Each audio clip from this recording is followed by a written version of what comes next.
Hi guys, I've just done a video on bloody code. I thought I'd follow it up with a really quick video about policing during the period of the bloody code. This is not going to be a video where I talk in depth about the Metropolitan Police and the Bow Street Runners, but I am going to mention them quickly.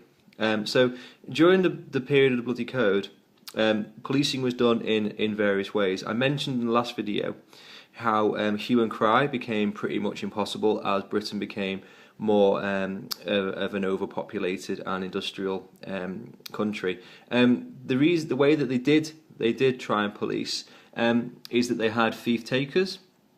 Really important example of a thief taker is Jonathan Wild. I'll talk about him in a little bit. Got a proper rogue's name. The thief takers were basically people who were private individuals who would go out and catch criminals or recover lost property in order to get a reward. They're basically like private policemen, but in reality, quite a few of them were actually criminals themselves. And if you want a really good example of one, Jonathan Wild is that. I'll come back to him in a second. Watchmen were used. They were nicknamed Charlies after Charles II. These were basically your old men who would sit and watch to make sure that people weren't committing crimes, and pretty ineffective. You still had your constables who, despite hue and cry being less effective, were still expected to make arrests of minor criminals and inform coroners of deaths.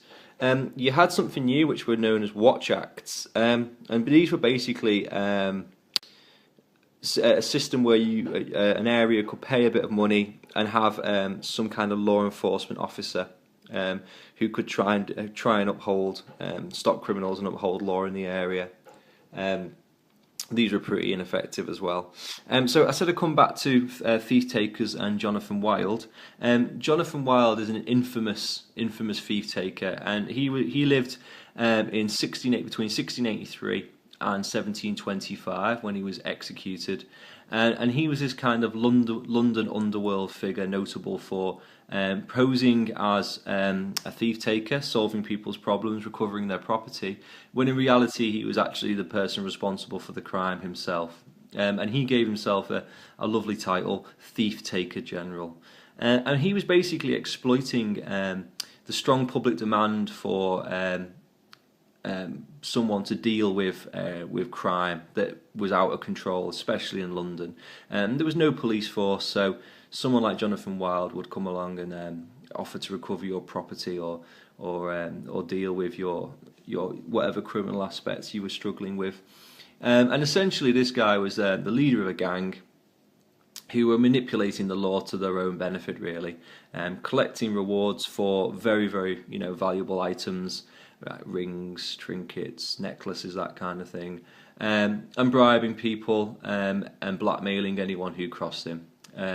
And so things go wrong for him. He's betrayed by his own men and executed on the 24th of May 1725. But he's an example of how just the circumstances of crime at the time have led to the emergence of thief takers. And you can see why they would do it, because if you could apprehend a highwayman in 1692, you could get yourself £40, which was a very decent sum of money. By 1720, when highwaymen were at their peak, and this was a real concern for the government, they would give you £100. And don't worry about highwaymen; they're going to be in a separate video. Last two things I want to talk about are the Bow Street Runners, set up in 1749 by Henry Fielding. This is really the first attempt at some kind of proper police force, and the Bow Street Runners were attached to Bow Street magistrates, where Henry and John Fielding worked, and John Fielding was actually the Justice of the Peace. And Henry Fielding decided that he needed some kind of professional force to deal with crime and law enforcement in the area of Bow Street. And they did some really important work. Obviously, it's the first kind of attempt at some kind of police force. That makes them extremely important.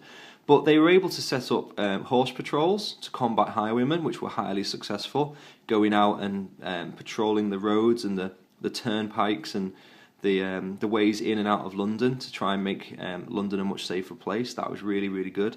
They expanded as a force and got better and more well known, and patrolled major city streets and roads in and out of London, which again helped to stop crime and highwaymen and make people feel a lot safer.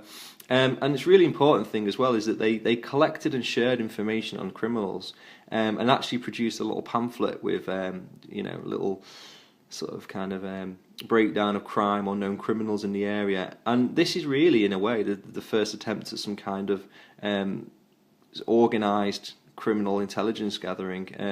In a way, Bow Street became a kind of criminal intelligence network under Henry and John Fielding.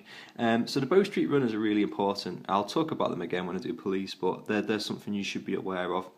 And finally, kind of coinciding quite nicely with the end of the bloody code in the 1820s, early 30s, we've got the emergence of the Metropolitan Police with the Metropolitan Police Act, which was done by our friend Sir Robert Peel.